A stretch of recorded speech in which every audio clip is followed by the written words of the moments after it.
It's horrible what Meghan has done. And I just feel really sad for the monarchy at times because I know that's what Meghan has in her sight to do things to people like Catherine, things that came out in that book, about calling them racist. Like she takes the most egregious thing you can say about a person. The shocking differences between Catherine, the Princess of Wales, and Meghan Markle have just been exposed in glorious detail. Every single time Meghan tried to outshine Catherine, 8 years of receipts, and we have all of them. The 19th of May, 2018, St. George's Chapel, Windsor. The dress was Givenchy silk caddy, a train so long it needed 5 children to carry it. 7 years earlier at Westminster Abbey, Catherine walked a different aisle in McQueen lace, long sleeves, 9-foot train. The press that same week was already drawing the lines. That was the first time. It was not the last. What you're about to see is 8 years of the exact same move. 8 separate moments when the Princess of Wales had something, a trip, a project, a public win, and the Duchess of Sussex, within months, sometimes within weeks, did something that looked an awful lot like it. Royal commentators have a word for it. Tom Quinn used it in a book published last year. Kinsey Schofield used it on GB News in 2023. Jane Barr put it in a headline that went viral in February. I wonder if you feel that as Meghan tries harder, actually, as we can see in those contrasting imagery, it's actually Catherine who comes out stronger because she's not trying to be anything other than someone who is there for the public, her subjects. Tom Sykes in the Daily Beast last week used the same word in a different sentence. 4 royal commentators, one word, 8 years apart. The word is fixation. 8 years of receipts. Some you remember, some you may have missed. The 8th one happened 9 days ago and ends with a phone call to a wedding she has not been invited to. Let's count them. Within 24 hours of the Sussex ceremony, every major paper was running the same side-by-side comparison. Catherine's 2011 Alexander McQueen gown versus Meghan's 2018 Givenchy, sleeve by sleeve, tiara by tiara.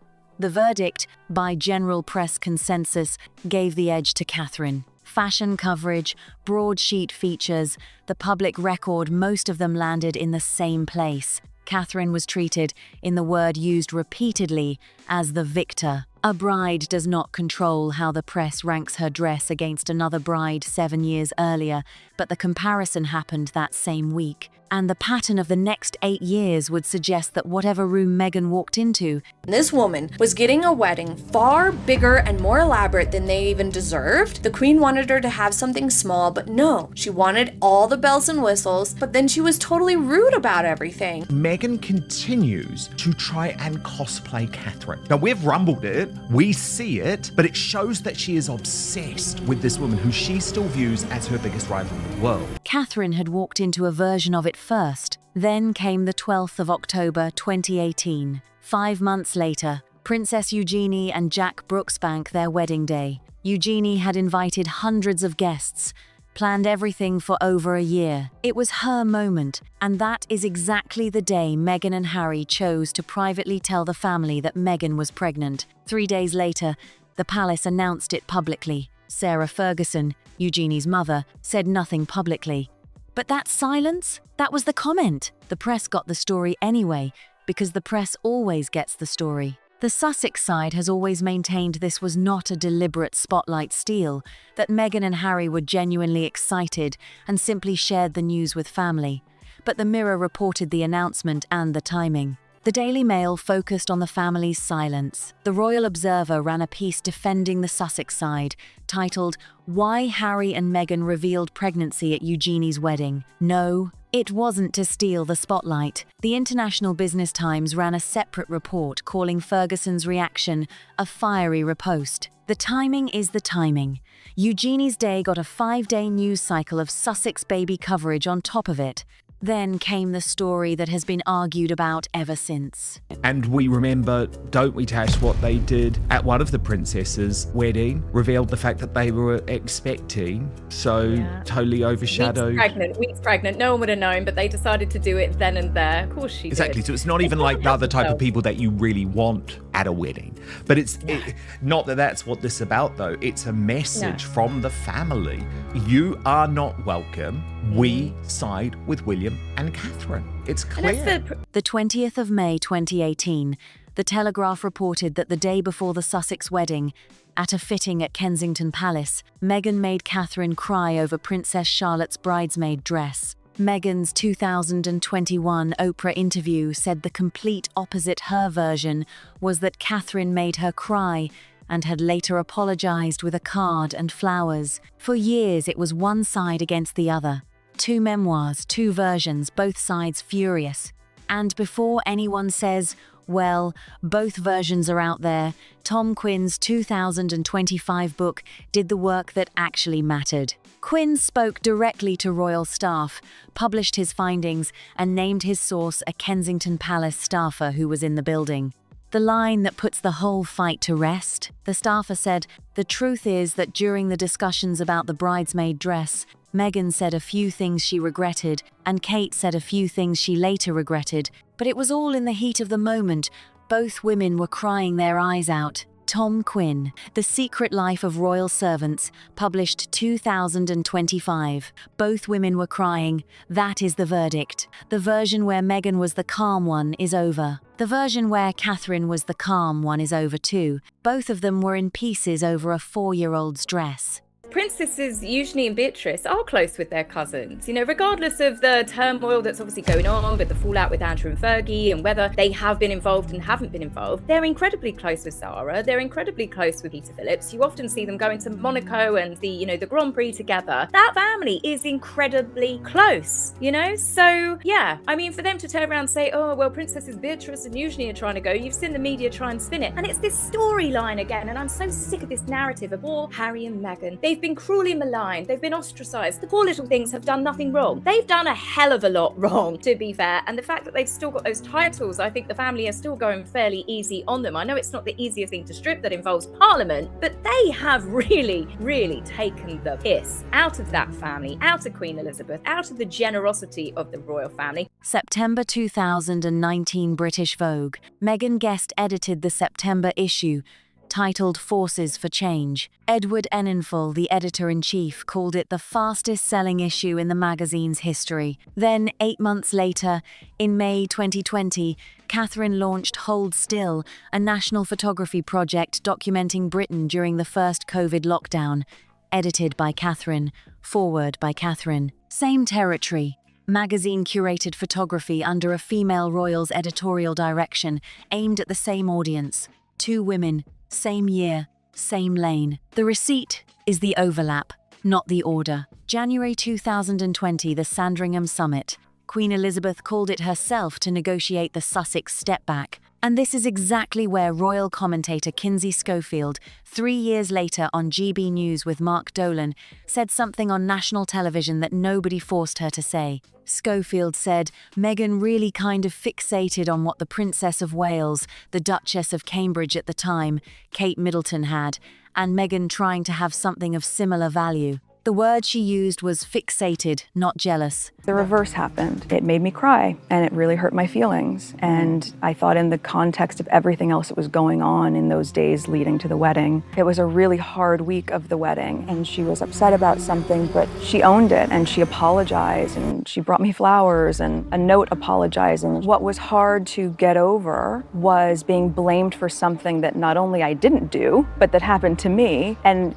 the people who were part of our wedding going to our comms team and saying, I know this didn't happen. Not competitive, fixated, on national broadcast, 3 years after Sandringham. And this is the part that should bother you most, because Schofield is not a tabloid comment section. She is not a Sussex Squad antagonist. She has covered this family from Los Angeles for over a decade, interviewed both sides, and used the word fixated on a broadcast that GB News still has up on YouTube to this day. When the commentary class, the people who get paid to be careful with their words, start landing on the same word, that is not coincidence. That is a pattern that stopped pretending to hide. And the next 3 entries did not slow it down. They made it sharper. The 22nd of March 2024, the Princess of Wales announced she had been diagnosed with cancer. Kensington Palace released a video address recorded at Adelaide Cottage. The world stopped. The family closed ranks. Even most of the press that had spent years on either side of this rivalry went quiet.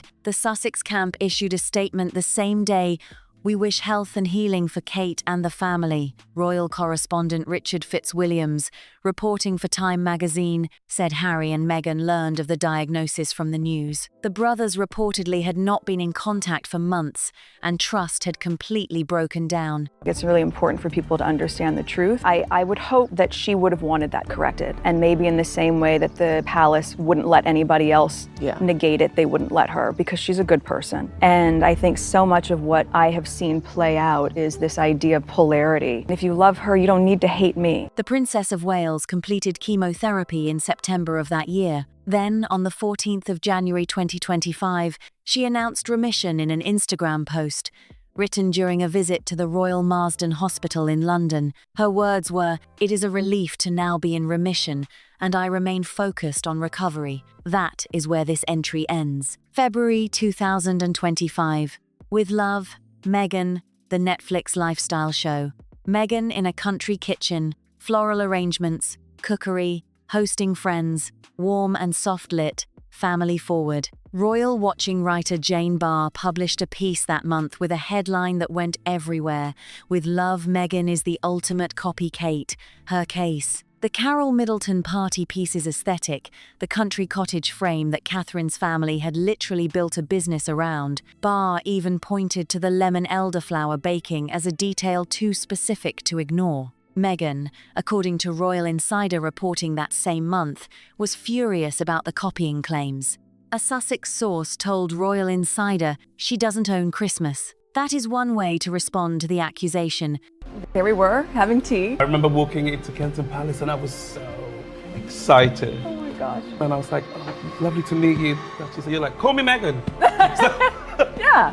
She was rude, she was difficult, she was demanding, she was unrealistic. But what's interesting is that Edward Enninful was keeping the friendship going despite all of that. But even he could not overlook her terrible behavior. Too, especially looking at the issue itself. I mean, I'm sure it was one of their best sellers. The other way is to make a show that does not feel like Carol Middleton's living room. Geneva, May 13th and 14th, 2026, Catherine, in Reggio Emilia, Italy.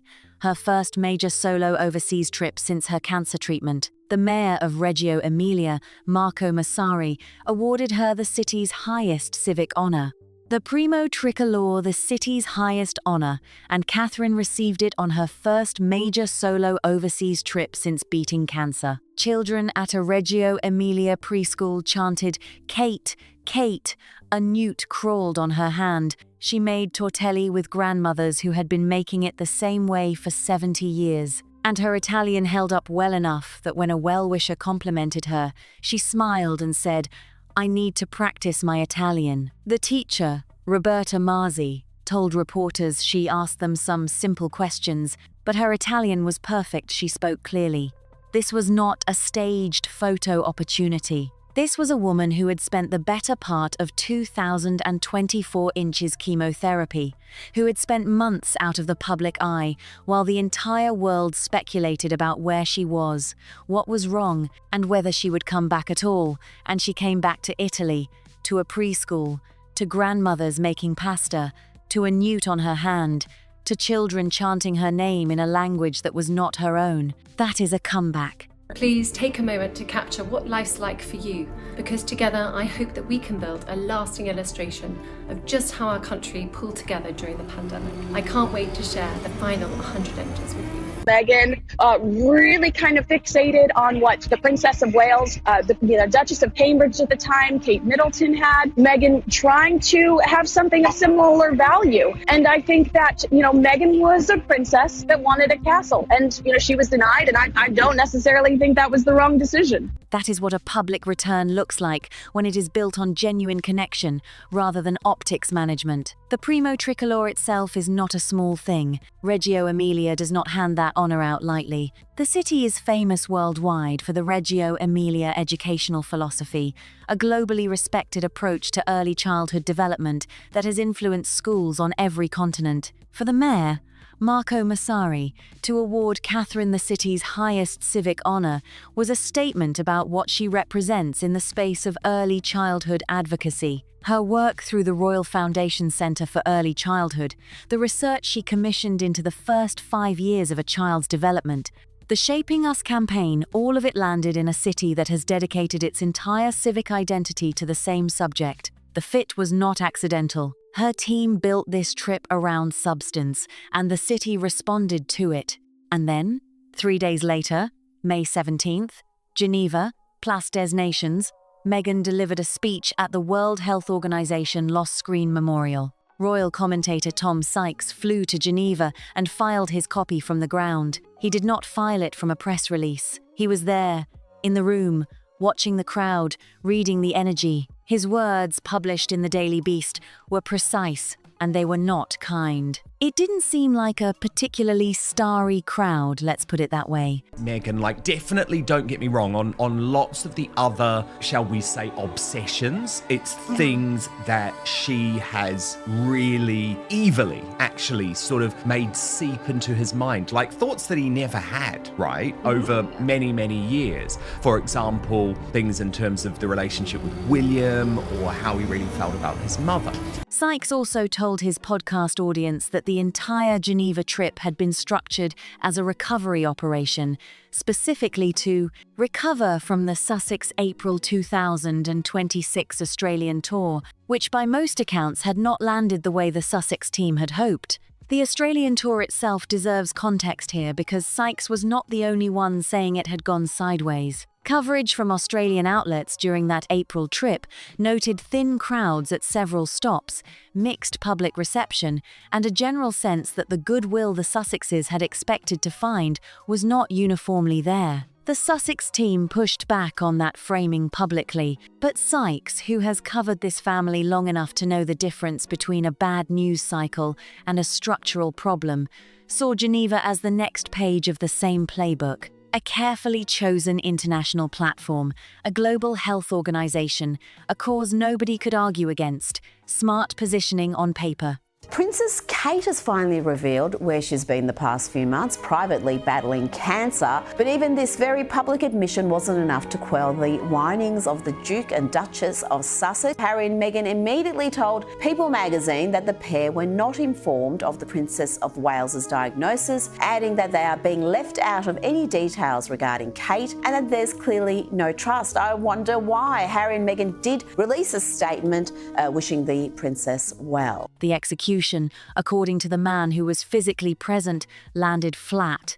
The night before the Geneva speech, an Instagram post that carries its own weight, and if you have not watched the separate video covering that post in detail, go find it because it matters to this conversation. Sykes' verdict on that post in his Daily Beast column was 4 words that have been quoted everywhere since, staggeringly tone-deaf. 4 words from a royal commentator who chooses his words for a living, who writes for an international publication with editorial standards, who does not use phrases like that casually. When Tom Sykes calls something staggeringly tone-deaf in print, that is not a hot take. That is a considered professional assessment published under his name.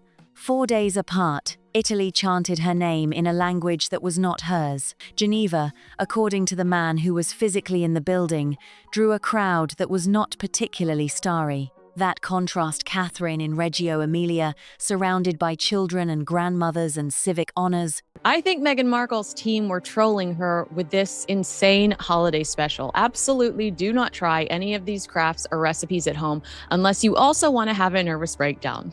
The Independent, with love, Meghan, holiday celebration review. Not fun, enjoyable, or even aspirational. The Guardian, with love, Meghan, holiday celebration review. Take anti-nausea pills. She's back. She literally skips through a Christmas tree farm, serves food that looks like animal droppings, and cooks a meal that Prince Harry hates. Assume the crash position before watching. The Telegraph, joyless and fake, what a strange person Meghan is. Meghan in Geneva, in a room that a respected commentator described as underwhelming. That contrast is entry 8 on a list that 8 years ago this month started with a wedding dress and a comparison the press drew before either woman had any say in it. So let's hold the full 8 years in frame for a moment, because this is where the pattern becomes impossible to dismiss as coincidence. 2018, the wedding dress comparison that the press imposed within 24 hours. Side by side, McQueen versus Givenchy, tiara by tiara. Catherine was treated as the victor by general press consensus. Neither woman chose that framing, but the framing stuck, and it set the temperature for everything that followed. 2018, Princess Eugenie's wedding day, and the private pregnancy announcement made to the family on that exact day. The Sussex side has always said it was genuine excitement, not calculation. The timing is still the timing, and Eugenie's moment got 5 days of Sussex baby coverage on top of it. 2018, the bridesmaid dress argument, the crying, the two competing versions that existed for years until Tom Quinn's 2025 book put a Kensington Palace staffer on record saying both women were in tears and both women said things they later regretted. They know they're on camera, so they're trying to act normal, but they think acting normal is looking around the house smiling all the time, just sitting around by yourself going, They're trying to act normal, but they also want to look good. yeah, and so that's what's happening. And that's what she's doing the entire time. So I did think it was cute to see them. I can't believe I'm saying this. I just almost vomited in my own mouth. But I did think that their height difference was cute in the kitchen. Yeah. Harry Oh, yeah. and Meghan's. I was like, oh, that's a cute little height difference. But you know Yeah, what? She is still a Not a villain and a victim. Two people in a heated moment, both of them human, both of them cracking under pressure. 2019 into 2020 British Vogue guest editing followed 8 months later by Hold Still. Same editorial territory, same royal female authorship, same Commonwealth-coded audience. The overlap is the receipt. 2020, the Sandringham Summit, and Kinsey Schofield 3 years later on GB News using the word fixated on national television without anyone putting it in her mouth. A decade of coverage. Both sides, and that is the word she landed on. 2024 Catherine's cancer announcement, the statement of support issued by the Sussex camp on the same day, and Richard Fitzwilliam's reporting in Time that Harry and Meghan learned about the diagnosis from the news, not from a phone call, not from a family conversation, from the news. The brothers had not spoken in months. Trust had completely broken down, and Catherine, on her own, in a video recorded at Adelaide Cottage, told the world she had cancer and asked for privacy while she healed. 2025, with love, Meghan on Netflix, and Jane Barr's headline, calling it the ultimate copy-cake, the lemon elderflower baking. Now, of course, unfortunately for the Sussexes, Catherine's trip was wildly popular. There were literally people hanging out of balconies, like a scene from Romeo and Juliet. You know, Katharina, entire villages shut down, streets thronged. Now, the Place des Nations was not thronged yesterday. That is one thing I can tell you for sure. There were perhaps even more people attending a rally earlier in the day. The country kitchen, the warm light and the floral arrangements, and the hosting aesthetic that Carol Middleton had been building a business around for years before Meghan ever joined the family. The Sussex source who told Royal Insider that she doesn't own Christmas, which is technically true, and also completely misses the point that Barr and others were making. 2026, Reggio Emilia versus Geneva, Italy versus a not particularly starry crowd, a newt on her hand versus a room that fell flat, entry 8, and the list is not getting shorter. Now, here is what makes entry 8 different from the previous 7. Every other entry on this list happened while both women were, in some form, operating within proximity of the same institution. The early entries happened while Meghan was still a working royal. The middle entries happened during the transition period, the Sandringham negotiations, the step back, the move to California. Even the Vogue and Hold Still overlap happened while the Sussex departure was still fresh enough that both women were being covered as part of the same royal story. Entry 8 happened in May 2026. Meghan has been out of the working royal structure for 6 years. Harry and Meghan have been in Montecito for 6 years. The institution has moved on, announced new projects, reshuffled priorities, dealt with the King's own health challenges, and continued functioning without the Sussexes in it. There were like 50 invited guests, I would say. You know, they were kind of the ministers of random, the Brazilian health minister. I mean, you know, they weren't like, didn't seem like a particularly starry crowd, let's put it that way. And another kind of 50 people watching round the edge. The event has had almost no pickup in the global media, to be really honest. There was virtually no other international journalists had travelled there. And yet, here we are, 8 entries deep, with royal commentators who have covered this family across 2 continents still reaching for the same word. Tom Quinn used it in a book. Kinsey Schofield used it on broadcast television. Jane Barr used it in a headline. Tom Sykes used it in a different construction in the Daily Beast. 4 commentators, 4 platforms, 1 word, fixation. And the reason that word keeps appearing is not because these 4 people coordinated, it is because the pattern keeps providing the evidence, and eventually the evidence writes the word for you. Now, 2 weeks from today, the 6th of June, 2026, All Saints Church, Kemble, Gloucestershire. Peter Phillips, the late Queen Elizabeth's eldest grandchild, the son of Princess Anne and Captain Mark Phillips, marries Harriet Sperling. Hello Magazine has the exclusive coverage rights, and their reporting from this month confirmed the guest list details that matter most to this story. Harry and Meghan are not on the guest list. They have not been invited. Royal correspondent Emily Andrews addressed this directly on her podcast, saying Peter probably didn't invite Harry and Meghan because it's too problematic. One hastens to use the word rebrand with Meghan because there's so many rebrands, but I think there's no doubt really now that the Australia tour was an absolute disaster. I mean, you know, the polling that came out of it was so brutal, and I think that clearly that, you know, people did not like the mixing of the commerce with the service. Incidentally, Queen Elizabeth could have told them this 10 years ago, right? That word problematic is doing a lot of work in that sentence. Peter Phillips is not a man who makes decisions carelessly. He is private, he is steady, he has navigated the post-Megxit family dynamics without making public statements, without taking sides loudly, without burning bridges. He is exactly the kind of person who thinks carefully before he acts, and he thought carefully, and he did not put Harry and Meghan on the list. That decision did not happen in a vacuum. It happened after 6 years of watching how the family dynamics have played out, after Spare, after the Netflix documentary, after the Oprah interview, after the Australian tour, after Geneva, after 8 years of a pattern that the people closest to this family have watched develop in real time, from inside rooms that cameras never enter. Peter Phillips has been in those rooms.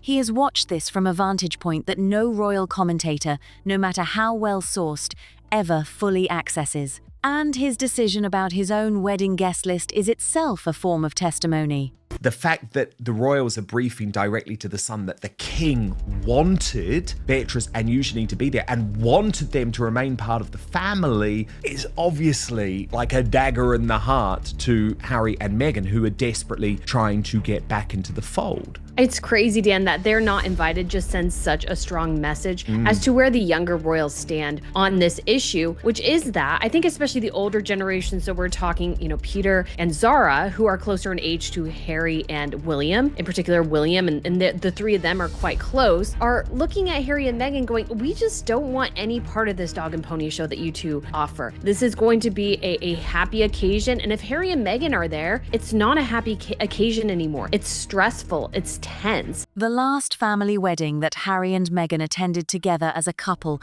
was in 2018, the same year this list begins. The next family wedding, 8 years later, and they are not in the building. St. George's Chapel in May 2018 was the starting point of this entire 8-year sequence. All Saints Church in June 2026 is where the sequence currently stands. 8 years, 8 entries, and the circle has not closed, it has tightened. There is one more thing worth saying before the comments section takes over, and it is this. The word fixation does not require malice to be accurate.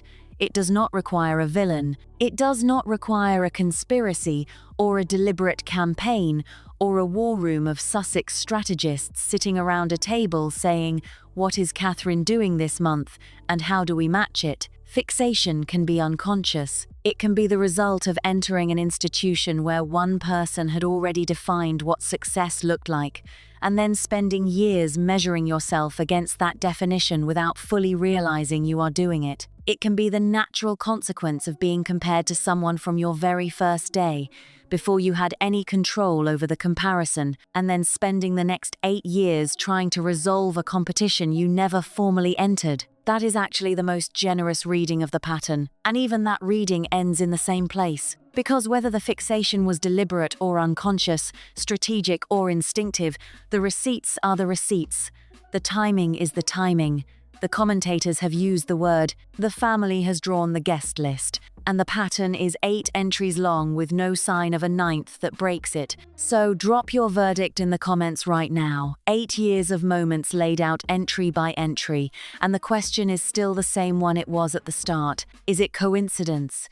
Is it ambition? Or is it fixation? Every single comment gets read, and this comment section is going to be one for the archives, so do not hold back. If this video helped you see the full 8 years differently, hit the like button. It genuinely helps this story reach more people who care about how the royal family narrative is actually being told versus how it is being spun. Share it with someone who has only heard one side of this, because the full picture looks very different from the highlight reel. Subscribe if you are not already here, because what is coming this week is not small. The next video drops Wednesday, and we are going inside the Peter Phillips wedding from a completely different angle. Who made the guest list, and what those specific names tell us about where the family's internal alliances actually stand in 2026. What the seating arrangements reveal about the King's current position on the Sussex situation, and what the King's office did in March 2026 that has gone almost completely unnoticed outside the palace. Something that changes the context of everything happening this summer in ways that nobody in the mainstream coverage has connected yet. You are going to want to be here for that one. See you.